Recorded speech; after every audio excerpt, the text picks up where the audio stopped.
À tous, bienvenue dans ce numéro de votre émission hebdomadaire Le Temps de la Vérité sur Star 21 TV, chers téléspectateurs de la télé du 21e siècle. Comme vous le savez, dans cette émission, nous recevons des personnes victimes d'injustices de tout genre afin qu'elles nous retracent leurs mésaventures. Parfois, dans cette émission, les témoignages sont glaçants, d'autres horribles, d'autres encore pathétiques. Voilà ce à quoi on s'attelle chaque semaine dans l'émission Le Temps de la Vérité. Puisque vous le savez tous, il est temps qu'on se dise la vérité en face. Aujourd'hui, pour ce numéro du jour, nous avons comme invité sur ce plateau un ancien détenu politique. Il s'agit bien sûr de M. Amadou Julde Diallo, arrêté le 20 novembre 2020 à Yataya, libéré le 7 septembre 2021. Avec lui, nous allons vous retracer les 9 mois, 17 jours passés à la maison centrale de Conakry. Monsieur Diallo, bonjour et bienvenue. Oui, bonjour, monsieur le journaliste. Merci d'avoir accepté notre invitation. C'est un plaisir partagé. Avant d'entrer dans le vif du sujet, veuillez vous présenter à nos téléspectateurs. Bon, moi, c'est monsieur Diallo Amadou Julde Diallo. Monsieur Diallo Amadou Julde, photographe cadreur de l'UFDG, membre de la cellule de communication du Grand Parti, domicilié au quartier Yataya T6. Ok, monsieur Diallo, photographe et cadreur du Grand Parti, c'est l'UFDG. Monsieur Diallo, les vagues d'arrestation post-électorales ne vous ont pas épargné, vous faites partie des victimes. Dites-nous dans quelles circonstances vous avez été arrêté, c'était quand et où? Bon, les circonstances de mon arrestation, ça a eu lieu le 20 novembre, après une tournée de campagne à l'intérieur du pays avec le président Elhadji Mamadou Cellou Dalein et cette équipe, parce que je faisais partie de l'équipe du journal de campagne qui a dirigé la campagne.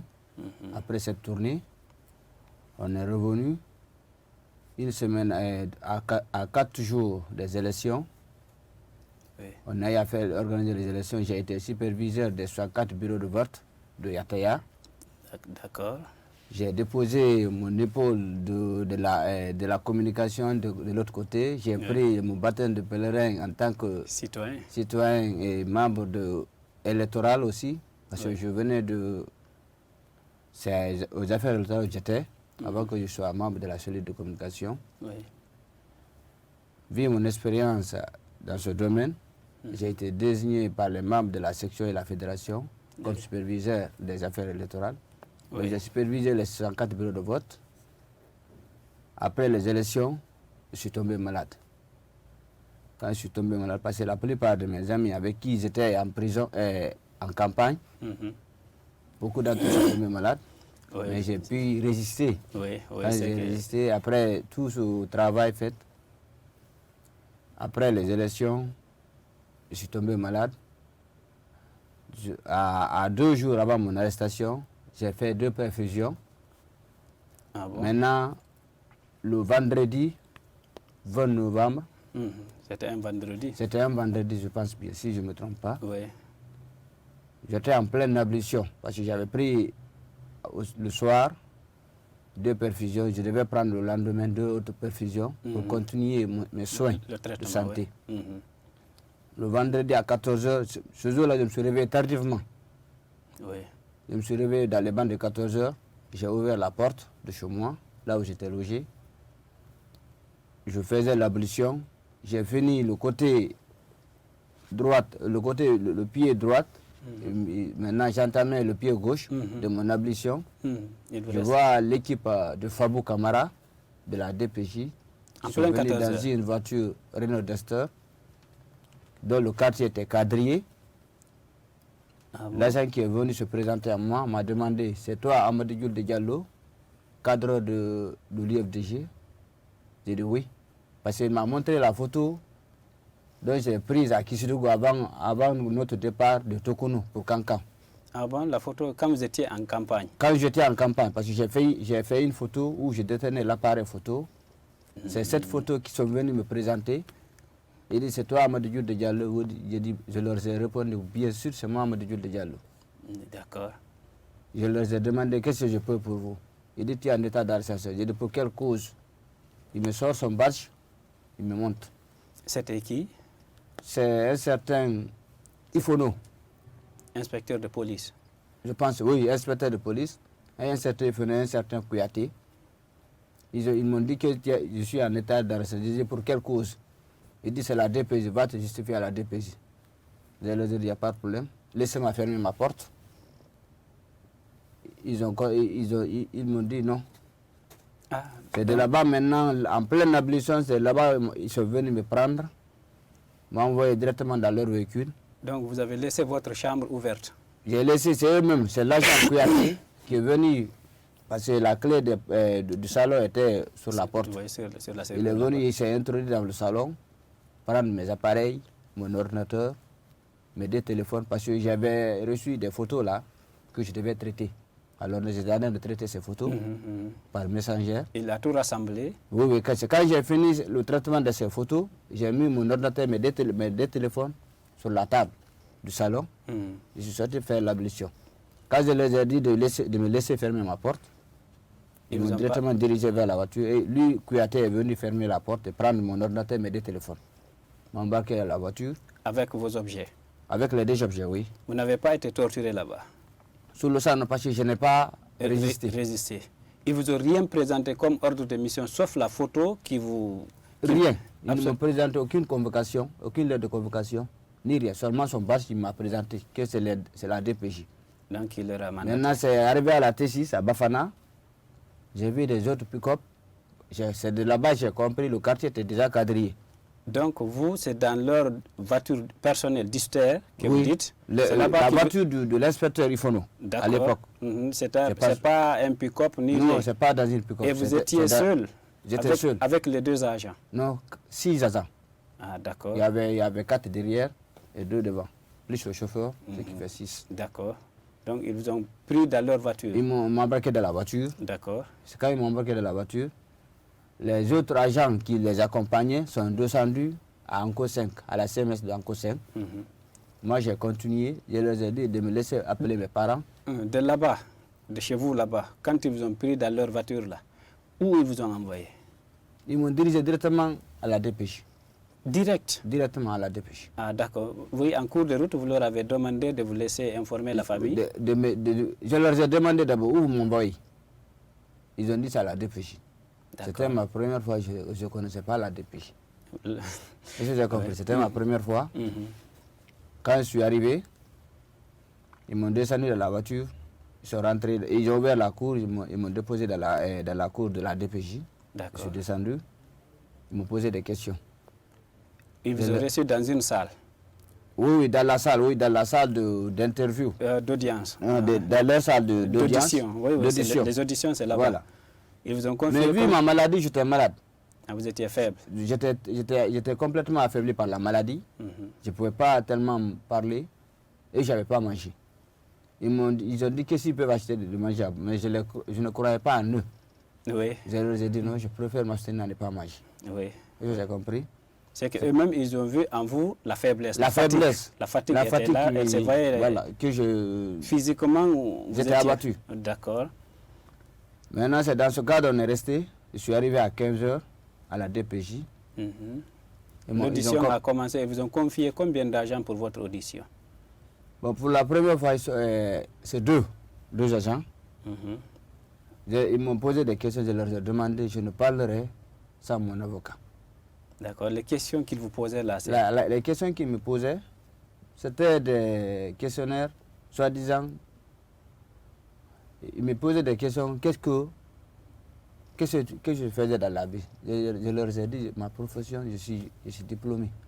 Je suis diplômé en mine, mais je pratique la photographie et la caméra. Oui. Plus d'une décennie, près de 20 ans. Oui.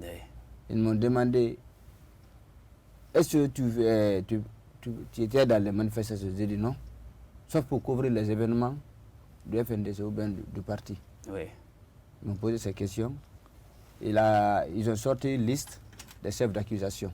Parce que j'avais un bout de papier rempli de questionnaires. Oui. Tu es accusé de détention d'armes de guerre, fabrication, oui. détention d'armes de calibre 12, ah bon? destruction de biens publics, Voilà. l'attaque du train. Aussi, c'est chefs d'accusation. Les chefs d'accusation qu'on a attribués à l'actuel ministre Honorable Ousmane Gawal. Aux autres détenus politiques. Aux autres détenus politiques, les Selou Baldé, les Etienne Sorpogui, Ablaïba de Kindia. C'est que c'était la même liste? On était sur la même liste. Ils m'ont posé des questions si je connais ceci. Je leur ai dit oui, je leur ai dit oui, je les connais. C'est mes chefs hiérarchiques. Ah d'accord, les Ablaïba, les gars, Ousmane Gawal. J'ai dit oui, c'est mon chef hiérarchique en tant que membre de la cellule de communication. Oui, je les reconnais. Oui. Il dit, il y a un autre qui a dit, un certain Conté, qui était directeur de quoi? Directeur de l'état criminalité. Ils ont une structure là-bas. Il m'a posé des questions. C'est lui qui m'a un peu moins accueilli. D'accord. Lui m'a un peu accueilli. C'était le même jour, hein? C'était le même jour. On est toujours le vendredi, le jour de votre arrestation. Oui. Quand ils ont vu que je ne pouvais pas parler, lui, il m'a un peu fait remonter le moral. Il m'a parlé. C'est lui-même qui m'a acheté à manger, j'ai mangé. Il m'a posé des questions, il dit, mon ami, c'est l'aventure, c'est comme ça. Tu commences à être grand, il faut ça.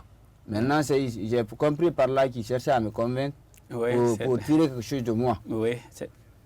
La seule réponse que je leur donnais, c'était une façon d'accepter de répondre à leurs questions. À leurs questions. Oui. Voilà, pour me faire remonter le moral pour que j'accepte leurs questions. Oui, tirer la langue, quoi. Toute question qu'ils me posaient, j'ai dit, je ne répondrai sans mon avocat. Laissez-moi appeler mon avocat. Qui est Maître Béa, Salif Béavogui. Oui, Maître Salif. Ils ont refusé. Ils ont appelé, l'avocat ne vient pas. J'ai dit, si l'avocat ne vient pas. Ils avaient appelé Maître Béa. Ce jour-là, ils ont tenté que l'avocat n'a pas décroché. Le lendemain. C'était devant vous qu'ils tentaient ou bien ils vous font seulement le compte rendu? Ils faisaient ça seulement après ils quittent. Ils disent, si tu ne parles pas, on va t'emprisonner. J'ai dit, emprisonner moi? D'accord. M'emprisonner, je n'ai rien fait. Je n'ai pas tué, je n'ai pas volé. Ok. De là-bas, maintenant, quand j'ai refusé de parler, ils m'ont pris là où on dit, il y a une cellule qu'on attribue là-bas, une cellule de Mathias. Il n'y a qu'un seul, trou. Hermétiquement fermé. Hermétiquement fermé, il n'y a qu'un seul trou. Un seul trou. Un seul trou à l'intérieur. Quand on t'enferme là-bas, même si tu as de la fraîcheur, en 1 minute, on dirait que c'est de l'eau. Qu'on te verse. Donc, ils m'ont introduit là-bas, j'ai fait 30 minutes. C'est les prisonniers qui étaient à l'intérieur qui ont eu pitié de moi. Ils disent, lui, il est malade. Sortez-le avant qu'il ne meure d'ici. Donc, il y avait des personnes à l'intérieur. Il y avait des personnes à l'intérieur. La cale était remplie.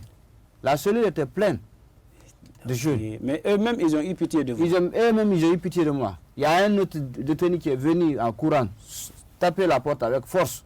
Sortez-lui pour ne pas qu'il meure d'ici. Ah bon? C'est de là-bas maintenant, on m'a sorti, on m'a déposé là où on dit garde à vue. Dans leur salle de garde à vue là. Ok. Dans leur bureau. Ok, comme ça, on va observer une courte pause, le temps pour nous, pour nos obligations commerciales, et on va revenir juste après ça. Merci. Merci.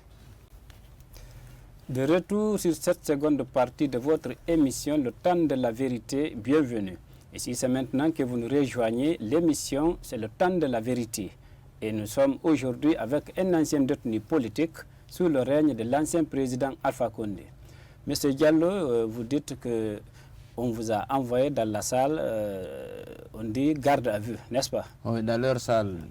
Là-bas, vous pouvez respirer un peu. Oui. Là, vous voyez les gens passer. Oui. Quand même là-bas, avec votre état, c'était la salle qui vous a approprié. Ça à changer. Oui. Vu la pression qui était sur moi, il faudrait que je réponde à des questionnaires. Maintenant, sans votre avocat, vous étiez obligé, parce que là où on vous avait envoyé, vous ne voulez plus retourner là-bas. Maintenant, vous êtes maintenant mis à leur disposition. Oui, quand on m'a sorti de la cellule, où je n'ai fait que 20 minutes, je ne pouvais pas résister à cette chaleur. Oui. On m'a sorti de la salle. Quand on m'a sorti de la salle, ils m'ont assis, ils m'ont envoyé de l'eau. Je leur ai demandé de l'eau à boire, j'ai pris de l'eau. Je leur ai dit, laissez-moi appeler mon papa. Ils m'ont passé le téléphone. J'ai appelé mon papa. Pour l'informer. Pour les informer que je suis à la DPJ. Parce que mon papa était un peu malade en ce moment, avant mon arrestation. Et la maman aussi. J'avais ma jeune soeur qui était aussi malade. Ah bon? Toute la famille presque était malade? Presque était malade avant mon arrestation. Qui était déjà en traitement à l'intérieur du pays, ma jeune soeur. Okay. La maman était à l'intérieur. Avec votre soeur? Avec une jeune soeur. Parce que ce jour, avant mon arrestation, la maman m'a appelé le matin de lui faire un dépôt, un transfert d'argent. Oui. Pour continuer le traitement de ma jeune soeur. Oui, oui. Je venais de finir ce dépôt. À 14 h maintenant, la maman apprend aussi que je suis arrêté. Maintenant, elle se demandait qu'est-ce qu'il faut. Celui qui parvenait à soutenir le traitement de sa jeune sœur est en état d'arrestation. Voilà, maintenant, le problème, moralement elle était abattue. Ah oui, elle ne se retrouvait plus. Elle cherchait à appeler son grand frère qui était beaucoup placé. Tout ceci là. Donc à intervenir maintenant pour voir si vous pouvez recouvrir votre liberté. Maintenant, le samedi matin. Donc là, ce jour-là, vous avez passé la nuit garde à vue. Garde à vue. Parce qu'il était déjà tard maintenant. Il était très tard. On m'a demandé de l'argent. Parce que celui qui est de garde du jour, pour que tu puisses passer la nuit dehors à leur côté, il te faut payer un montant. Ce jour-là, j'avais 150 000 dans ma poche. Je les ai soumis 50 000. Il m'a fait cette proposition. J'ai vu que je préfère ça. J'ai donné les 50 000. J'ai passé la nuit dehors. Avec eux là-bas. Garde à vue. Oui, à garde à vue. Le lendemain. Le samedi. Le samedi, la même personne, Ifono, est venue. Il dit, bon ami, toi tu veux nous fatiguer. Vous pensez que le pouvoir c'est comme ça, on le gagne. J'ai dit, mon ami, tu es Guinéen comme moi. Oui. Je lui ai répondu, j'ai dit, tu es Guinéen comme moi. Je ne suis ni criminel, ni un assassin. Si tu penses que tes propos peuvent m'influencer, détrompe-toi. Oui. Même si je mourrais de faim, mais je n'accuserai personne. Oui. Je leur ai dit, je n'accuserai personne. Donc, ça, c'est juste à son arrivée. C'est juste à son arrivée. Que vous avez échangé ça. Oui, je lui ai parlé parce que maintenant j'en avais marre. Oui. Après, maintenant, vous avez continué les auditions. J'ai continué, ils ont sorti le papier. Ils avaient deux doubles feuilles, remplies de questionnaires fantaisistes. La charge qu'on vous a... La charge qu'on nous attribuait. Ah bon? Que Fabou et son équipe ont fabriqué sur deux doubles feuilles. Quand tu viens, c'est ces mêmes questionnaires qu'on te soumettait, qu'on te posait. Il faudrait que tu les assumes. Ah d'accord, donc on cherchait à vous charger quoi. On cherchait à nous charger. Chose que vous n'avez pas voulu. Que tu ne peux pas imaginer. Quand on finit de te poser ces questions, toi-même tu penses, tu vas penser que si cela est avéré vrai, tu dois mourir même en prison. Oui, quelles étaient ces questions, si vous vous rappelez quelques-unes? La première des questions, on te dit tentative d'assassinat. Ils citent des personnes. Ils ont cité le nom de l'assassinat qui a eu lieu à Yataya Fousside, là où il y a eu des morts, là, dans une famille. Là. Ils ont cité le nom d'une famille de l'autre côté. L'attaque du train, là où il y a eu des morts. Également, il y avait eu des morts des militaires. Là. Détention d'armes de guerre, destruction des biens publics, atteinte à la sûreté de l'État. Entre autres. Entre autres. C'est des questions que toi-même tu ne peux même pas imaginer. Maintenant, vous, quelle a été votre réaction suite à ça? Parce que vous êtes maintenant dans une autre salle avec les mêmes personnes d'hier ou bien avec de nouvelles personnes pour votre audition? Non, c'est une autre personne un autre groupe qui était venu. Oui, qui comprenait mieux le poulard. Qui comprenait le poulard. Oui. Ils voulaient faire la saisie. D'accord. Maintenant de mon audition, je leur ai répondu, je ne parlerai sans mon avocat. Oui, ça c'est pour le deuxième jour. Le deuxième jour. Oui, maintenant le troisième jour aussi, la même chose. Donc vous avez fait combien de temps? J'ai fait 4 jours à la DPJ. Chaque jour, vous serez auditionné? Chaque jour, c'est des nouvelles équipes qui venaient. Pour voir, je les ai toujours répondu. Tant que mon avocat n'est pas là, je ne parlerai pas. La seule chose que j'ai fait, je me suis présenté à nu. Le poste que j'occupe et ce que je fais. La fonction. Et la fonction que j'occupe. D'accord. C'est tout ce que je leur ai dit. Le deuxième jour, c'était la même chose. Le deuxième, c'est la même chose. Le troisième jour, c'est là-bas qu'ils m'ont fait des propositions, des montants faramineux. En me posant des questionnaires, de les répondre oui. Ils me proposent ce montant. Ils me proposent jusqu'à près de 200 millions, 50 millions. Pourquoi? Pour accuser l'entourage de Cellou Dalein. Accuser les gars, les Cellou Baldé. De quoi? Des questionnaires qu'ils m'ont posés. Qu'ils détiennent des armes? Voilà, qui détiennent des armes. D'accord. De les monter, qui sont prêts à m'accompagner, monter ces lieux de stock et de consort. Je leur ai dit. Donc si vous acceptez de reconnaître, les charges attribuées à nous, qu'ils ont prêt, ils vous avaient montré le montant ou bien ils vous ont fait juste les propositions? Ils ne m'ont pas montré le montant. On vous a juste fait les propositions. Les propositions. Si vous êtes d'accord, qu'on envoie les caméras, vous chargez les autres. On charge les autres. Surtout celui qui est le plus proche de moi, Ousmane Gawal. Ah, d'accord, c'était sur lui, les questionnaires étaient beaucoup centrés. Centrés. C'était la personne la plus vue parmi toutes les personnes arrêtées. Oui. J'ai compris. Ah, d'accord. Maintenant, on me pose souvent des questionnaires vous êtes arrêté avant lui, hein? Vous êtes arrêté avant Ousmane Gawal? Non. Ousmane Gawal a été arrêté avant moi. Ah bon? Ah, donc ils ont été arrêtés 2 semaines après, on nous a arrêtés. Ah, d'accord. Parce que la stratégie d'Alpha était quoi? C'était comme la communication du parti était tellement forte, c'était de tous les teneurs. Par exemple, il a mis aux arrêts celui qui était considéré comme expert électoral, Etienne Sorpogui, et celui qui sortait souvent à la télé, era Chérif Ba, et celui qui était plus influent, les deux plus influents à l'intérieur du pays, Ablaye Ba et Cellou Baldé. Maintenant, la communication, quand on arrêtait parmi nous un communicant, les autres communicants pouvaient se taire.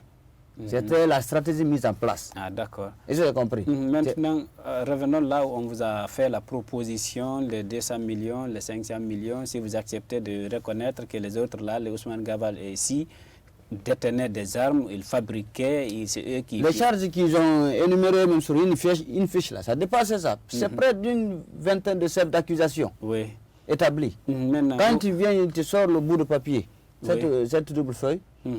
Fait la lecture. On dirait quelqu'un qui fait la lecture d'un serment. D'accord. Là-bas maintenant, qu'est-ce qui s'est passé quand on vous a proposé ça? Toujours votre avocat n'est pas présent. N'était pas venu. Est-ce qu'il était informé de votre arrestation durant les 3 jours? Selon Ifono, ils ont appelé M. Salvo Béavogui, il n'est pas venu. Il dit qu'il allait passer. Il dit d'attendre. Maintenant, parce qu'il ne voudrait pas que je passe le dimanche là-bas. Ah, d'accord, d'accord. À la DPJ. Oui, il devrait se débarrasser de vous. Débarrasser de moi. Maintenant, ils ont appelé. Ils ont vu que l'avocat ne venait pas. Je leur ai dit, ils ont vu que moi je ne parle pas. D'accord. Tout ce qu'ils leur disent, qui me posent comme question, je leur ai tous répondu, je parlerai sans mon avocat. D'accord. Ce que je leur ai toujours dit. Ils ont vu que je suis toujours réticent à ça. Durant tout le temps que vous avez passé à la DPJ, Maître Béa n'était pas présent. Il n'est pas venu. D'accord. Comment ça s'est passé maintenant à la fin? Maintenant, à la fin, pour quitter la DPJ maintenant. À la DPJ, ils ont envoyé des photographes qui ont des ardoises. D'accord. J'ai compris. Et faire l'empreinte de tous les doigts là. L'empreinte de... Maintenant, c'est là-bas il y a eu le problème. C'est là-bas on m'a frappé un peu. C'est là-bas on m'a frappé, me sifflé. Pour que je puisse tenir l'ardoise où ils ont écrit, par exemple, où ils ont écrit complot. Pour que je puisse prendre cette ardoise, prendre la photo avec. Je leur ai dit complot contre l'État. Parce qu'ils avaient ça. C'est ce qui est écrit sur l'ardoise. C'est ce qui est écrit sur l'ardoise. Donc on vous donne... Quand on me donne cette ardoise pour que je puisse prendre la photo. On vous photographie avec ça. Avec ça. Que vous reconnaissez, vous êtes là. Voilà. À comploter contre l'État. Voilà, contre l'État. Je leur ai dit, la vie ou la mort, je ne prendrai pas cette ardoise. Ils m'ont tabassé. Ils m'ont frappé, ils m'ont sifflé. Il y avait une dame qui travaille à la DPJ qui était voisine directe, qui était une voisine directe à ma maman, à Kisoso, quand on habitait à Kisoso. Quand on habitait à Kisoso, c'était elle. Elle me connaissait depuis quand j'étais petit. Elle m'a appelé à côté. Elle était à la DPJ? Elle travaille à la DPJ. Ah, d'accord. Elle m'a dit directement, elle dit, Julde. J'ai dit, oui, maman. Toi, je te connais depuis ta naissance. Oui. Ce que je veux te dire, ça c'est du passé. Il ne faut pas résister, ils vont te faire du mal. D'accord. Laisse-leur faire ce qu'ils veulent. Accepte tout ce qu'ils te demandent. Accepte tout ce qu'ils te diront. D'accord. Quand elle m'a soufflé à l'oreille, j'ai pleuré. Les larmes sont sorties. C'est en ce moment j'ai accepté de mettre mon empreinte. J'ai tenu l'ardoise, mais j'ai effacé les écritures. J'ai dit à une condition, je ne verrai aucune écriture. Il dit non. Mais l'essentiel, il y a un autre agent qui est venu me gifler encore. Ah bon? La maman est revenue me dire... Ça, c'est dans la salle de... C'est à la DPJ, oui. À la terrasse. À la terrasse. À la terrasse. Ce n'est même pas dans une cabine où vous étiez seul. C'est pas dans une cabine, c'est à la terrasse. L'équipe là est venue. Ah, d'accord. Parce qu'ils avaient mis en place une équipe. Toutes les vagues d'arrestation là ont passé par ça. D'accord. Oui, toutes les quand tu viens, voilà, ils ont passé à être photographes. Chacune aura une ardoise, complot, et ils les photographient. Ils les photographient avec leur empreinte.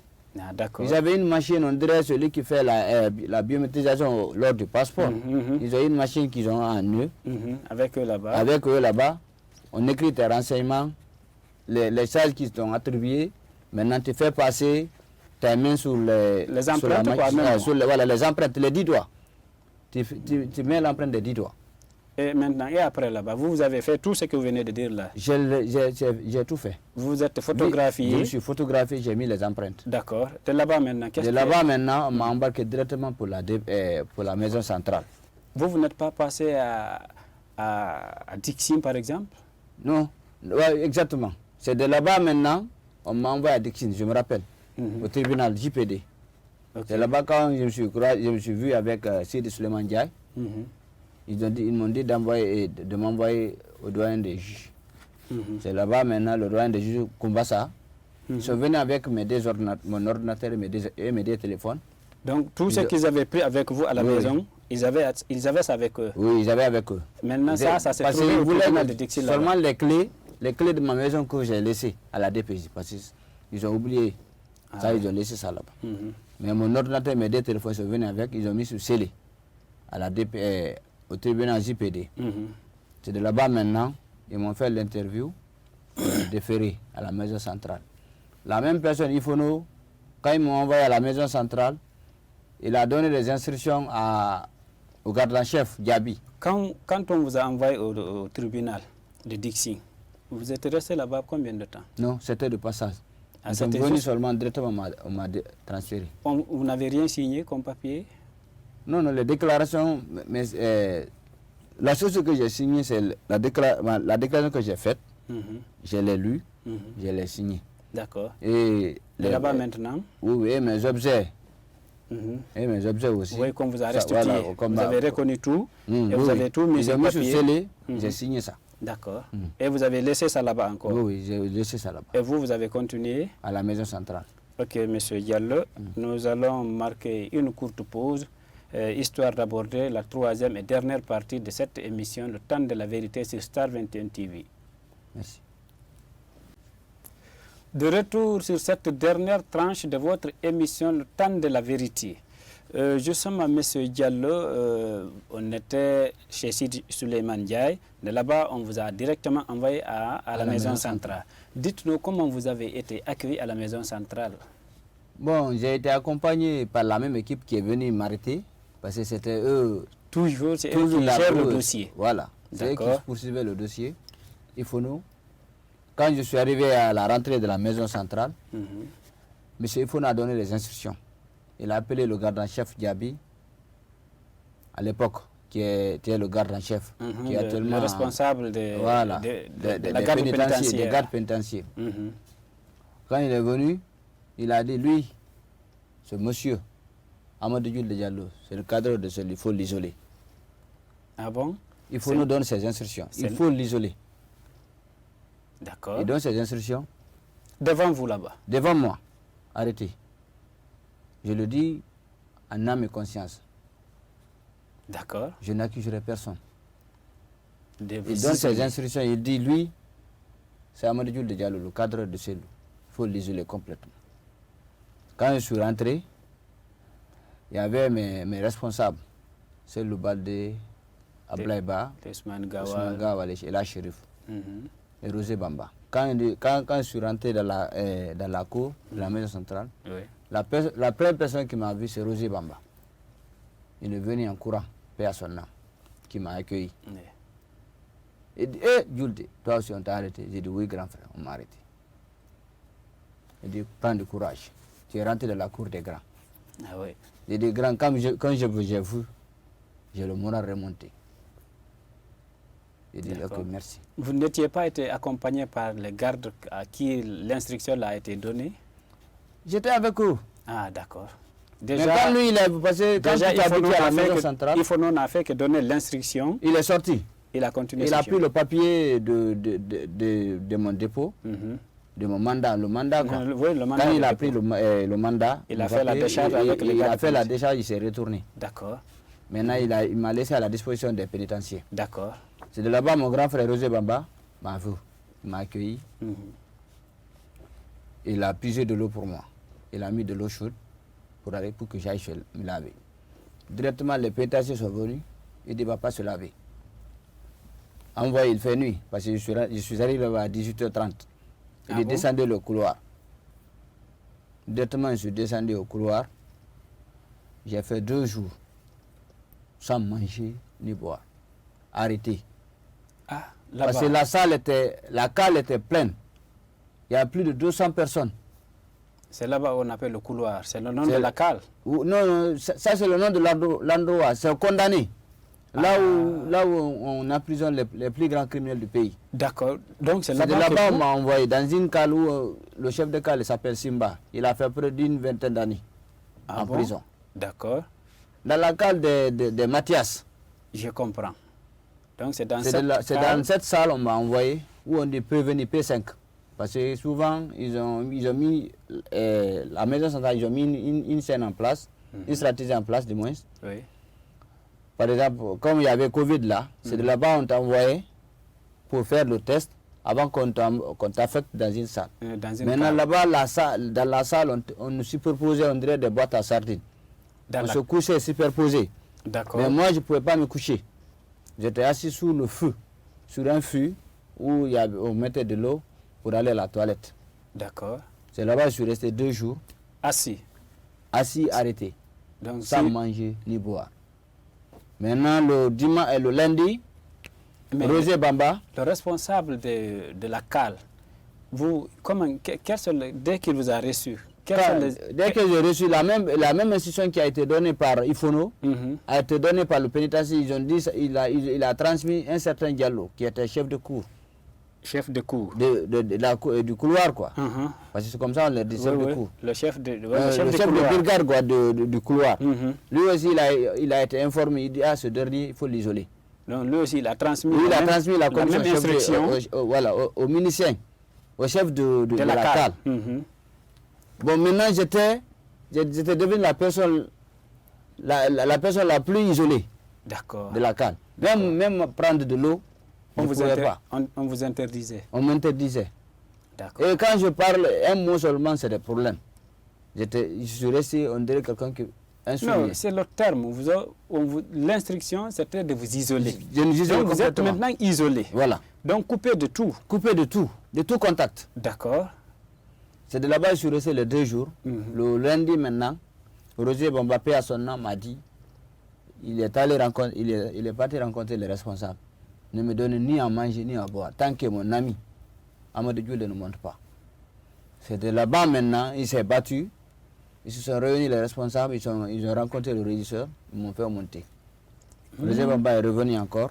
Ils vous ont fait monter où? Ils vous ont fait sortir de cette cale? Ils m'ont fait sortir de la salle. De cette cale? Oui, de cette cale pour remonter aux brigades.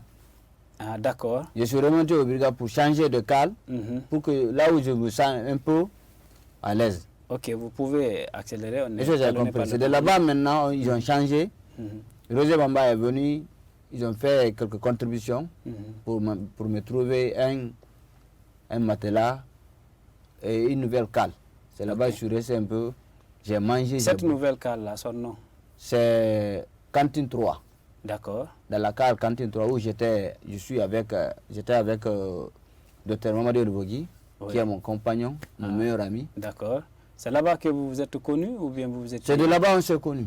On s'est en prison là-bas? C'est en prison on s'est connus, on s'est aimés. C'est là-bas que vous êtes devenus les intimes amis? Les amis inséparables. D'accord. On a partagé tout ensemble, on se lavait ensemble, on mangeait ensemble. D'accord. Là-bas, vous avez où posé votre matelas et se coucher libre? Oui, parce que l'argent est sorti, on a payé l'argent, et les responsables ont payé l'argent. D'accord. Pour que je sois un peu à l'aise. C'est là-bas que j'ai passé. La souffrance soit un peu allégée. Voilà, la souffrance un peu allégée. D'accord. C'est comme ça qu'on a commencé. Maintenant, vous qui étiez malade et faible là, maintenant vous-même vous avez oublié que vous étiez malade, c'est que vous avez d'autres préoccupations maintenant. Voilà, d'autres préoccupations. Tellement que maintenant... Les choses vous ont dépassé. Ils nous ont dépassé. Même la maladie l'a quitté. D'accord. La maladie, depuis que j'ai mangé, parce que j'ai fait 4 jours sans manger. Normalement, 4 jours. Pas 6 jours presque. 2 jours, vous avez 4 jours à la DPJ et 2 jours à la maison centrale sans manger, ce qui fait 6 jours. Quand j'ai mangé, j'ai vomi tout. Mais depuis que j'ai vomi, j'ai retrouvé ma santé. Et vous êtes adapté maintenant? Je me suis adapté aux réalités du terrain. Oui. C'est comme ça, mais franchement parlant, il faut reconnaître, si ni t'étais mes responsables que j'ai trouvés en prison, je ne peux pas sortir vivant. D'accord. C'est ces responsables qui ont beaucoup contribué pour que vraiment pour vous alléger la souffrance. Voilà. D'accord, M. Djoulde. Là-bas, dans la prison, vous, durant les 9 mois, 17 jours passés à la maison centrale, vous êtes tombé malade? Vous avez une fois à être malade là-bas? Oui, je suis une fois tombé malade. Comment ça s'est passé, vos traitements? Vous avez eu J'ai eu la chance, j'avais un médecin à côté de moi qui est Dr Mamadou Rubogui. Parce que là-bas, à l'infirmerie, ce n'est pas une infirmerie. C'est un lieu de mouroir. Comment ça? Il n'y a pas de médicaments? Il n'y a pas de médicaments, il n'y a pas de médecin qualifié. D'accord. Le seul médecin qui est qualifié, lui aussi, il ne vient que quelques heures et il repart. Il y a quel médicament là-bas? Quand vous êtes tombé malade, qui vous a visité et pour vous dire que vous souffrez de ça? On avait peur. Parce que la confiance n'était pas. Et vous aviez peur de quoi? D'être empoisonné. Depuis que j'ai vu la mort subite de Roger Bamba, parce que la mort de Roger Bamba, on était ensemble assis, on jouait aux cartes. C'est de là-bas il a dit qu'il a mal au bas-ventre. Il est allé à l'infirmerie. De là-bas maintenant, il est retrouvé mort. Donc, quand il vous a laissé là-bas, quand il est parti à l'infirmerie, il n'est pas revenu? Il n'est plus revenu. C'est de là-bas maintenant, on lui a directement envoyé à Niassidine. À 4 h du matin, on apprend qu'il est mort. Ah d'accord. Donc vous avez eu peur maintenant? Maintenant on a eu peur, on avait confiance en personne. Même la nourriture qu'on nous apportait, il faudrait que la personne soit là, il détienne la nourriture, qu'on se donne main en main pour que nous puissions manger. Donc la nourriture là, c'est... Ils préparent de la nourriture pour les prisonniers à la maison centrale là-bas, n'est-ce pas? Oui, mais ce n'est pas de la nourriture. C'est quoi ça? Ce n'est pas de la nourriture. Même à mon propre chien, je ne peux pas donner cette nourriture. Pourquoi? Parce que j'ai eu à ce jour, le premier jour que je suis venu, parce que j'avais tellement faim, j'ai eu à prendre un peu de la bouillie. Quand j'ai pris cette bouillie, il n'y a ni du sel ni du sucre. Donc ça, quand j'ai pris la bouillie là, j'ai commencé à sentir des gales sur ma peau. Donc des gales ont commencé à pousser. Les gales ont commencé à pousser sur ma peau. J'ai arrêté. Mais la nourriture, franchement, c'est insoutenable. Votre famille, qu'est-ce qu'elle était informée que vous êtes déjà à la maison centrale? Qu'est-ce qu'elle avait fait après, par exemple, les négociations, voir les démarches pour voir si vous pouvez être libéré? Mes parents? Oui. Mes parents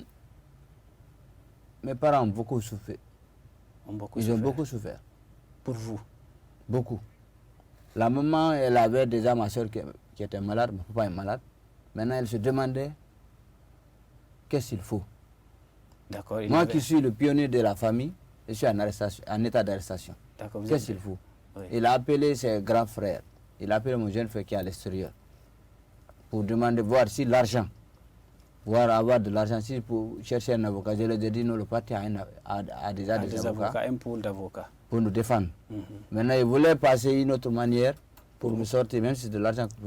Ils ont été arnaqués à plusieurs reprises. Je les ai dit, là où je suis, seul Dieu qui pouvait nous faire sortir. Donc vous-même, vous avez cette conviction-là. J'avais cette conviction, parce que ça s'est fait une fois, deux fois, trois fois.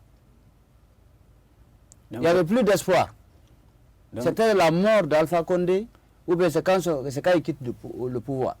Depuis le jour même quand j'ai appris, quand on a suivi à la télé, on était à la maison centrale, quand on a suivi. Donc vous avez une télévision dans votre cadre? Oui, il y a les prisonniers qui s'associent pour un peu vivre dans les bonnes conditions, qui s'associent. Il y a des mensualités à payer. Ah bon? Tout est payant.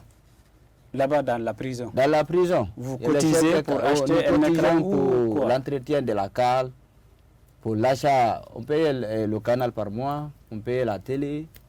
Donc vous avez la possibilité de vous abonner là-bas? Oui, on a la possibilité. Par la complicité des gardes pénitentiaires? Oui.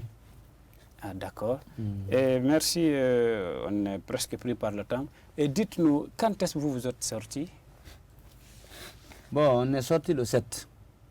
Ah, le 7, ça c'est quand le colonel Mamadi Doumbouya a été venu. Que j'appelle souvent le libérateur. Ah donc? Ah bon? C'est grâce à lui. Si vous voyez parler aujourd'hui sur votre chaîne télé, c'est grâce à lui. Donc je le rends vibrant hommage. Qui? Le libérateur Mamadi Doumbouya. N'eût été lui, oui. Sauf la volonté divine, on serait toujours aussi en prison jusqu'à présent. On a appris ce coup d'état à 4 h du matin, le 5. Ah bon? Mais nous, on a pensé que c'était un rêve. Parce qu'on n'est pas loin du palais Sékou Touréa. Donc, oui. Voilà, il y a eu maintenant des mouvements. Il y a eu des tirs un peu partout, des tirs nourrissants. Quand on a appris, parce que souvent, il y a une fois, deux fois, trois fois, on passe de si ce n'est pas un coup d'état, c'est un cas de rébellion. Parce qu'on ne pouvait pas penser. Ou bien les évasions. Là. Ou bien les évasions, parce qu'il y avait eu une première évasion, le cas de Sidi. Maintenant, on pensait à ça. Oui, parce qu'il y avait tellement de militaires à la maison centrale. Oui. On pensait qu'il y a eu évasion. Oui. C'est à 5 h, 6 h, on a regardé la France 24. On a vu c'est écrit urgent, tentative de coup d'état. Directement la sortie de Mohamed Diané, qui a démenti sur Jeune Afrique. Maintenant, à 9 h, 11 h, on voit le grand libérateur Mamadi Doumbouya. À la télé. Sur sa tenue, oui, il s'est arrêté là. Oui. J'ai dit non, ça c'est sérieux. À la RTG. À la RTG. Non, ça c'est avant la RTG. Ah oui, là où il était entouré avec... Il y avait des bois, je ne sais pas, c'était... Là où il était, voilà. Effectivement. Maintenant, on a vu une photo circuler où le tyran était encerclé. Oui. Avec les hommes, les grands libérateurs. Il était encerclé. D'un seul coup, là, on était rassurés. Quand vous avez appris ça, quel était votre sentiment? C'était un sentiment de joie. On était tellement contents. Je pensais directement me retrouver au paradis. Donc pour mon ami, même ton pays ennemi, il ne faut pas le souhaiter à une prison. D'accord. Les 9 mois, 17 jours passés à la maison centrale, qu'est-ce qui a beaucoup retenu votre attention à la maison centrale durant les 9 mois là? Parce que vous avez eu à vivre quand même une période que vous n'allez jamais oublier dans votre vie. C'était quoi par exemple? Je peux dire 3 choses qui m'ont beaucoup retenu. Qui ont beaucoup retenu beaucoup marqué. D'accord. La première des choses, oui, c'est de connaître la vraie vie. D'accord. De l'homme. D'accord, ça c'est un. La maison centrale m'a permis de connaître la vraie vie. C'est quoi la vie? C'est quoi la vie? La définition réelle. La définition réelle. Au sens propre des mots. Des mots. Si je comprends. Donc, si j'ai compris. Donc c'est ce que je vois en vous. Voilà. Ça c'est la première des choses. La deuxième des choses, oui, ça m'a permis de corriger mes erreurs du passé. C'est-à-dire? Les erreurs du passé. Ça m'a donné encore avec qui il faut vivre, avec qui il faut évoluer dans la vie. D'accord. Parce que tant que tu n'es pas en état de faiblesse, tant que tu n'es pas en état de faiblesse, oui, tu ne vas pas connaître quels sont tes vrais amis, quels sont les mauvais amis. Donc c'est ce qu'a dit l'adage, c'est au moment difficile qu'on reconnaît les meilleurs amis. Les meilleurs amis. D'accord. Ça m'a donné encore plus de relations. Parce D'accord. qu'on a rencontré les plus grandes personnalités du pays. D'accord. Et quel est le message que vous avez à l'endroit du colonel que vous appelez le libérateur? Parce que vraiment, c'est vous qui savez, c'est réellement le sens du mot libérateur. Parce que vous étiez vraiment dans une situation que vous-même, vous avez du mal à expliquer. Oui, franchement. Oui, quel est le message que vous avez à l'endroit du colonel, en même temps le peuple de Guinée? Voilà. Le message que je lancerai au colonel Mamadi Doumbouya, c'est d'unir les Guinéens. D'accord. Comme il l'a toujours dit, que la justice serait sa boussole. Oui. Nous le demandons humblement de rendre justice, de rendre la justice indépendante. D'accord. Et nous le demandons oui. de refonder l'État. D'accord. Ça fait partie de ces points de priorité. Ça fait partie de ces points. Oui. Et nous le demandons de rendre la transition très courte. Ça y va dans son avantage. De ne pas écouter les sirènes révisionnistes. D'accord. De ne pas écouter tout le monde. Et au peuple de Guinée. Et au peuple de Guinée. Oui. Et au peuple de Guinée, quel est le message que vous avez déjà, nous avons entendu et compris le message que vous avez pour le colonel. Oui. Et maintenant pour les citoyens d'autres, la population guinéenne. Pour le peuple de Guinée, je leur demande d'accompagner cet homme béni, le libérateur. De l'accompagner, de bénir, pour qu'il réussisse dans cette transition. D'accord. Parce que s'il ne réussit pas cette transition, on va revenir pire que Alpha. Quelqu'un viendra au pouvoir pire que Alpha, qu'on ne le souhaite pas. C'est pour cela que nous demandons à tout le peuple de Guinée de rester derrière ce grand homme qui a préféré aller à la mort pour sauver la nation. Nous leur demandons d'accompagner ceux qui peuvent faire des prières, de faire des prières. Ceux qui peuvent faire le maraboutage, de faire le maraboutage. Ceux qui peuvent faire la sorcellerie pour que la transition réussisse, nous leur demandons tous. Parce que chacun peut quelque chose. Pour que cet homme et son équipe et ce gouvernement réussissent la transition. Ok, merci. M. Amadou Dioul de Diallo. Il ne nous reste plus qu'à vous dire merci. Merci. Et à vous, chers téléspectateurs, vous avez compris, c'est la fin de ce numéro du Temps de la Vérité à tous. Merci de l'avoir suivi et je vous donne rendez-vous la semaine prochaine pour un autre numéro du Temps de la Vérité sur Star 21 TV. Au revoir. Merci.